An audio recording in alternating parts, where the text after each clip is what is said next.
Bangsa Viking dikenal sebagai bangsa penakluk lautan yang keras dan brutal.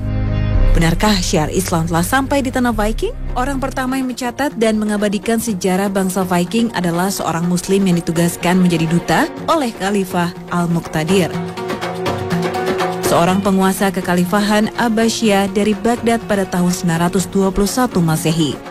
Ia adalah Ahmad Ibnu Fadlan.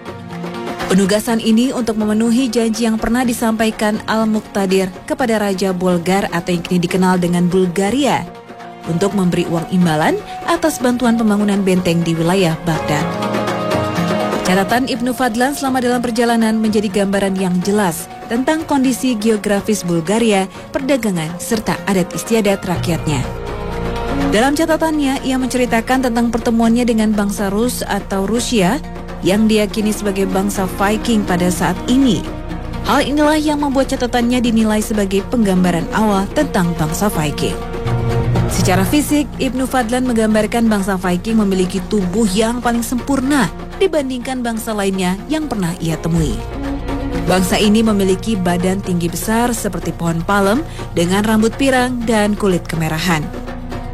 Kedekatan bangsa Viking dengan umat Islam melalui perdagangan ternyata turut mempengaruhi kepercayaan animisme yang dianut oleh bangsa ini sebelumnya.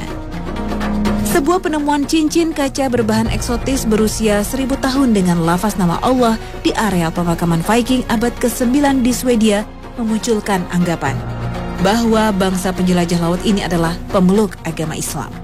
Aktivitas penempaan kaca memang menjadi bagian dari kehidupan bangsa Viking yang tinggal di wilayah Skandinavia.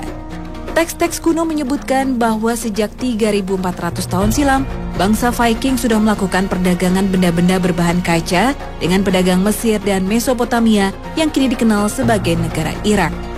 Bagian dalam cincin yang terbuat dari perak bermutu tinggi masih terlihat utuh.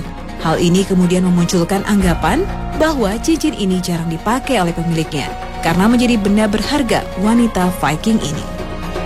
Selain cincin kaca berwarna merah muda yang ditemukan pada abad ke-18, penemuan perisai prajurit Viking juga menjadi bukti lainnya.